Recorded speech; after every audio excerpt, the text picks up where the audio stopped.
사람을 한손에 찢어버리는 거대한 크리처. 그런데 이상하게 보면 볼수록 외계인보단 사람이 더 기괴하게 느껴지는 영화 호프. 논밭과 시골길에서 시작한 이야기는 급기야 외계왕족의 운명을 논하며 막을 내립니다. 나홍진 감독은 대체 왜 이렇게 잔혹하고 기이한 영화에 희망, 호프라는 제목을 붙였을까요? 놓치면 안 될 장치부터 비하인드까지 지금부터 하나씩 파헤쳐볼게요.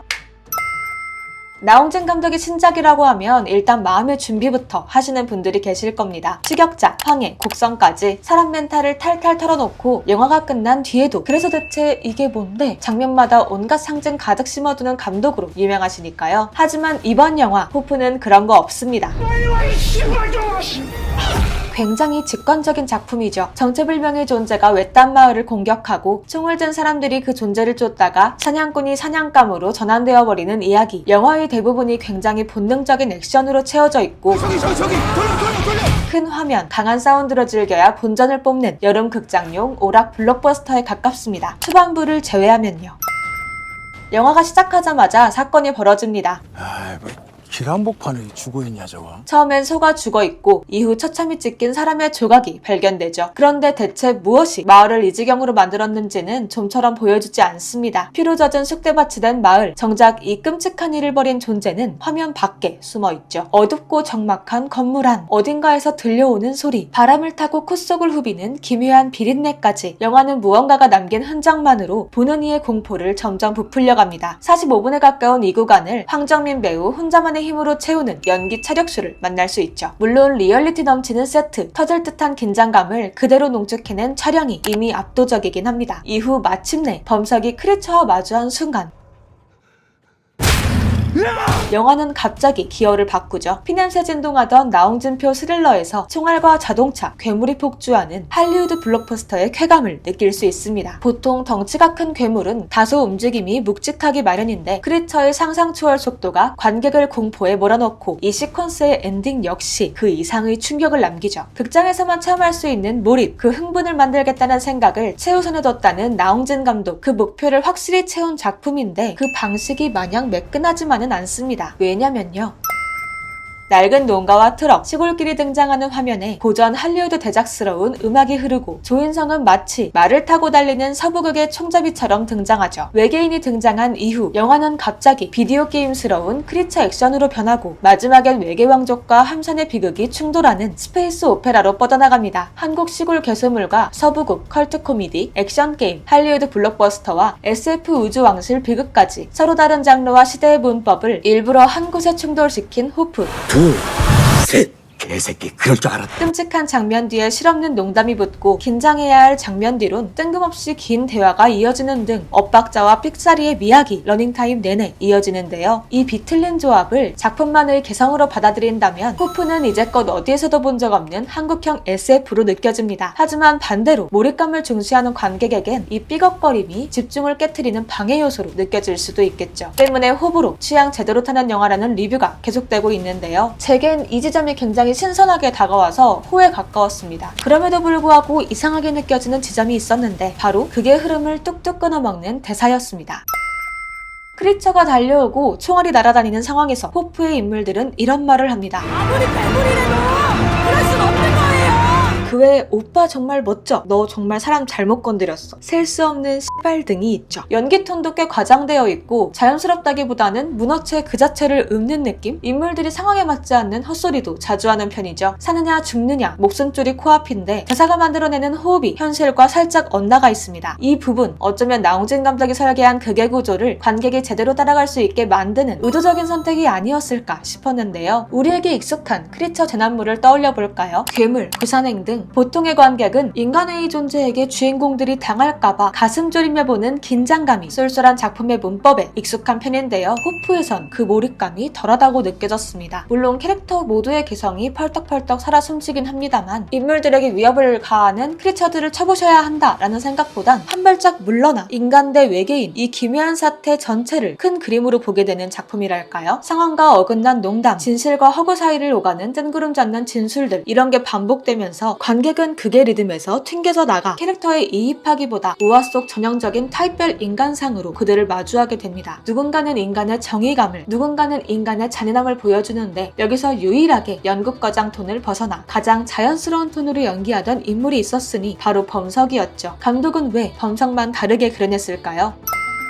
호프 속 크리처, 그러니까 외계인들은 물리적으로 굉장히 무서운 존재들입니다. 사람을 한 손에 찢어버리고 마을의 모든 것을 박살내며 총을 맞고도 미친 속도로 달려오죠. 그런데 러닝타임이 지날수록 외계인이 점점 무섭지 않아집니다. 오히려 그들에게 총을 난사하는 인간들이 더 광기에 젖은 존재처럼 느껴지죠. 여기엔 여러 이유가 있습니다만 일단 극의 구조를 살펴보면요. 인간의 입장에서 외계인의 공격은 분명 끔찍한 재앙입니다. 하지만 뒤늦게 외계인의 입장에서 보면 이들의 행동엔 분명한 인과가 존재하죠. 황후의 아이를 잃었고 그를 찾기 위해 마을을 뒤지고 있었던 것. 물론 이유가 있다고 해서 폭력이 정당화되는 건 아니지만 적어도 이들의 폭력은 상실과 공포에 따른 반응처럼 보입니다. 그런데 인간의 폭력은 생존 본능을 넘어서 점점 도를 넘는 방식으로 묘사되죠. 코믹하게 연출되어 더 잔인하게 느껴지는 부검씬이나 등장만으로도 크리피했던 박제가 취미인 목수의 장면들, 인간이 아닌 존재와의 만남을 장엄하게 그려왔던 기존 SF 영화의 문법을 과감히 파괴하고 배설과 악취의 지저분한 묘사를 앞세운 해술 아저씨의 목격담까지. 러닝타임이 지날수록 인간은 저급한 존재로 그려지는 반면 외계인들은 신분이 드러나고 감정과 언어를 얻으며 오히려 고결한 존재로 전복됩니다. 이 전체적인 구조를 파악할 수 있도록 관객과 서사 사이 한 발짝 틈을 만들어준 것이 바로 앞서 말한 빽살이 대사들이 아니었을까 생각되기도 했는데요.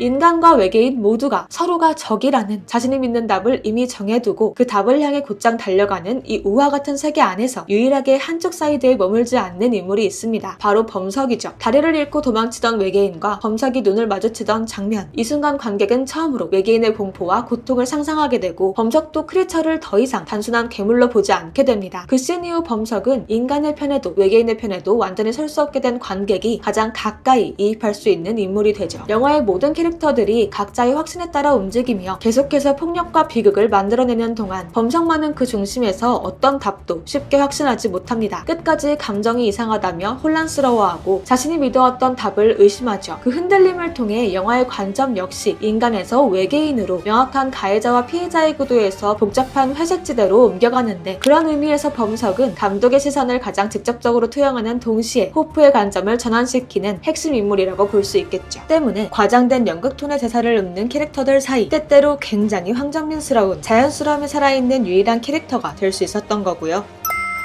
외계인이 무섭지 않아지는 이유 이뿐만은 아닙니다. 호프의 비주얼을 향한 극찬은 칸 영화제 공개 이후 지금까지 계속되고 있죠. 한국 시골을 배경으로 자동차와 말, 총과 외계인이 한 화면에서 충돌하는 장면. 한국 영화는 물론 그 어떤 작품에서도 본 적 없던 그림이라 이 낯선 비주얼을 마주하는 쾌감만으로 호프를 볼 이유는 충분한데요. 문제는 이 충격이 계속 반복된다는 데 있습니다. 첫 씬에서 크리처의 속도와 힘을 본 순간의 충격, 그 도파민과 아드레날린은 상상 그 이상입니다. 그런데 이후로도 비슷한 강도의 장면이 계속 이어지죠. 특히 중반부 숲속에서의 액션이 제겐 살짝 지친다, 늘어진다고 느껴졌는데요. 장면 중심에 놓인 캐릭터는 계속 바뀌지만 액션은 큰 변주가 없는 것처럼 느껴졌달까요? 앞서 이야기했듯 호프는 인물과 관객의 거리를 일부러 벌려둔 영화입니다. 때문에 누가 위험에 처했을 때 제발 살아야 해 이런 몰입이나 감정적인 긴장보단 이 장면의 스릴 자체를 즐기는 거대한 액션 어트랙션에 올라탄 듯한 감각적인 즐거움이 앞서게 되죠. 처음 몇 번은 도파민이 터지지만 놀이기구도 같은 코스가 반복되면 흥미가 떨어지잖아요. 이거 아까 탄 구간인데 싶으면 이 어트랙션 언제 끝나나 싶은 느낌이 되어버리는 거죠. 숲씬보다 고속도로 액션이 더 많이 회자되는 것도 바로 이 지점 때문인 것 같은데요. 숲에선 외계인의 속도와 힘이 액션의 중심이었다면 고속도로에선 사람의 몸, 운동성의 에너지를 전면에 내세웁니다. 도로 위에서 아크로바틱을 펼치는 조인성의 열연, 거의 인디아나 존스급인데 익숙해진 크리처의 공격 대신 전혀 다른 종류의 텐션이 유입되며 관객은 후반부에 다시 호프 어트랙션을 제대로 즐길 수 있게 되죠. 외계인 CG도 말이 많았는데요. 처음에 크리처를 봤을 때 굉장히 게임 속 비주얼이다 라고 느껴졌지만 그게 영화 감상에 큰 방해를 전하진 않았습니다. 대신 왜 캐릭터 디자인을 이렇게 제각각했을까? 왜 굳이 해외 배우들이 크리처를 연기해야 했을까? 라는 궁금증은 남더라고요. 나홍진 감독은 외계인의 디자인에만 3년 넘는 시간을 들였다고 밝혔습니다. 캐릭터 하나 완성하기 위해 무려 100개가 넘는 버전을 만들었고요. 한영화제 국내 언론 시사 반응을 확인하며 개봉 버전까지 계속 수정을 거쳤다고 하죠. 어쩌면 북미 개봉 버전에선 더 업그레이드된 크리처를 만날 수도 있겠다 생각했고요. 외계인마다 생김새가 다른 것도 다 이유가 있었으니 신분도 역할도 출신도 계급도 다 다른 존재들이라 각자의 위치에 맞게 디자인되었다고 하죠. 이를 할리우드 배우들이 연기했다는 사실 역시 큰 화제를 모았습니다. 마이클 패스벤더, 알리시아 비칸데르, 테일러 러셀, 카메론 브리튼이 직접 모션 캡처, 페이셜 캡처를 거쳐 외계인의 미세한 표정 하나하나를 담아냈는데 나홍진 감독은 한국 배우와 해외 배우를 한 장면에 담아 인간과 외계인 사이 대비와 낯설음을 표현하고 싶었다고 밝힌 바 있죠. 여기서 재미있는 에피소드가 있는데요. 복성을 보고 나홍진 감독의 팬이 된 알리시아 비칸데르. 사실 두 사람이 함께하기로 한 작품이 있었으나 여러 사정으로 인해 진행되지 않았고 이후 나홍진 감독이 조르의 풀스토리를 알리시아에게 전달했는데 그 이야기에 관한 알리시아가 남편 마이클 패스벤더와 함께 호프에 참여하게 된 것. 실제 부부인 두 배우가 함께 합류했다는 점도 화제였는데요. 스크린 속 연기를 넘어 실제 부부 사이에 존재하는 보이지 않는 신뢰와 관계의 에너지를 담고 싶어 의도적으로 조르와 마베이오 역의 부부 배우를 캐스팅했다고 하죠. 여기에 한국 배우들의 활약도 만만치 않습니다. 크리처가 등장하기 전 영화 초반 1시간을 혼자만의 힘으로 이끌어간 황정민 배우, 그 존재감 위에서 사냥꾼 성기 역의 조인성, 순경 성애 역의 정호연이 활약을 펼치죠. 먼저 정호연 배우의 연기는 호불호가 갈리는 편인데요. 저는 호에 가까웠습니다. 배우의 과장된 대사톤이 오히려 이 영화 특유의 비정형적인 정서를 살려주는 느낌이었달까요? 칸영화제에서 기립박수가 터졌다는 등장씬에선 저도 모르게 탄성을 지를 수밖에 없었는데 이 캐릭터의 다른 배우를 쉽게 상상할 수 없을 정도의 압도적인 존재감, 그 강렬한 포스만으로 그의 커리어에서 오래 기억될 캐릭터가 될 것 같다 생각됐고요. 영화를 보고 난 뒤 가장 인상 깊었던 배우를 꼽으라면 단연 조인성입니다. 일단 말을 정말 잘 탑니다. 말 위에서 온갖 액션을 소화하는 장면만 봐도 이 배우가 얼마나 몸을 갈아 넣었는지 그대로 느껴지는데 매 작품마다 본인 커리어의 새로운 장을 확장해가는 느낌이라 더 반가웠고요. 인상 깊은 조연 배우도 한가득이지만 윤문석 배우를 빼놓을 수 없죠. 칸영화제 버전에선 삭제되었던 부분을 다시 살려 개봉판에서 그의 분량을 더 많이 만나볼 수 있게 됐는데요. 분량 자체는 길지 않지만 그가 등장하고서부터 작품의 공기가 확 불편해지죠. 크리피하고 징그러운 공기를 단숨에 만들어내는 미친 연기력, 어디로 튈지 모를 광기까지 외계인이 인간을 장난감처럼 던져 죽이는 영화인데도 오히려 인간이 더 끔찍하게 느껴지는 이유를 짧은 시간 내에 가장 선명하게 보여준 배우라 정말 대단했습니다.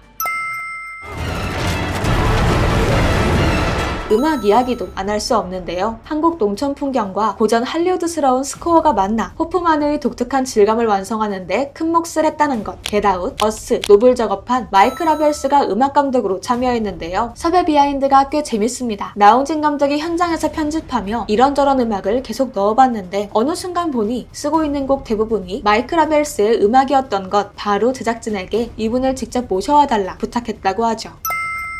영화의 엔딩, 황후 조르는 마베이오에게 이렇게 명령합니다. 믿음은 보이지 않는 갈등의 증거다. 지금 내게 보이는 것들은 증거가 아니다. 내가 바라는 것은 아직 이루어지지 않았다. 마베이오, 운명을 바꿔라. 그리고 여기서 뚝 끊겨버립니다. 솔직히 이 지점에서 당황하신 분들 꽤 있으셨을 거라고 생각해요. 저도 그랬거든요. 자연스럽게 속편을 기대할 수밖에 없는 엔딩인데 실제로 나홍진 감독은 이 뒤로 이어질 이야기까지 다 구상을 해두었다고 합니다. 원래대로라면 서사가 더 이어져 새벽이 되어서야 끝나는 이야기였다고 해요. 하지만 감독은 이 지점에서 서사를 마무리하길 택했죠. 나홍진 감독은 곡성이 한국의 토속신앙, 초자연적인 퍼스펙티브로 접근한 영화였다면 호프는 성경 속 신과 믿음의 관점으로 바라본 이야기였다고 언급했습니다. 조르의 마지막 대사는 성경 히브리서의 구절을 살짝 변주한 것으로 보이는데요. 믿음이란 아직 눈에 보이지 않고 실제로 이루어졌다는 증거도 없지만 언젠가 이뤄질 거란 가능성을 믿고 기다리는 마음이란 뜻이죠. 그런데 호프는 여기에 갈등이란 단어를 더합니다. 믿음은 보이지 않는 희망을 붙드는 힘이지만 서로 다른 존재가 각자만의 믿음, 희망을 확신하는 순간 보이지 않던 갈등을 현실로 끌어내고 그를 더 부풀리기도 한다는 거죠. 마치 오늘 하루 호프왕에 벌어진 만들어진 비극처럼요. 인간은 외계인을 반드시 제거해야 할 괴물이라 믿었고 외계인들은 죽은 아이를 되찾아 운명을 바꿀 수 있다고 믿습니다. 모두가 자신의 믿음을 행동으로 옮기는 이 세계에서 어느 쪽도 확신하지 못한 채 흔들리는 유일한 인물이 바로 범석이고요. 거대한 우주선이 추락하며 인간에게도 외계인에게도 절망과 멸망의 그림자가 드리워진 상황. 조르는 지금 보이는 결과를 최종적인 운명으로 받아들이진 않습니다. 자신이 바라는 미래가 아직 이루어지지 않았기 때문에 현재의 상황 역시 실패라고 단정짓지 않는 거죠. 감독은 이처럼 영화가 이들의 결말을 확정짓지 않고 끝까지 보여주지 않았기 때문에 이들의 가능성 자체가 호프, 희망의 이야기로 남을 수 있었다고 설명했는데요. 이렇게 된다면 속편의 제목도 궁금해집니다. 어떤 방향이든 이들의 운명이 끝내 확정된다면 그 작품은 호프와 상반된 무언가가 되는 것일지. 나홍진 감독은 이미 호프 속편의 시나리오를 완성한 상태라는데 해당 서사에선 범석과 조루의 이야기가 가장 중요해질 것이라 전하기도 했죠. 장르적 재미로 끝까지 밀어붙인 이 한국 영화가 다음엔 또 어떤 에너지로 관객을 사로잡을지 궁금해지는데요. 여러분은 이 작품 어떻게 보셨나요? 댓글로 공유해주세요. 오늘 영상 유익하셨다면 구독과 좋아요 부탁드리고요. 저는 다음에 또 다른 영화 이야기로 다시 찾아오겠습니다. 감사합니다.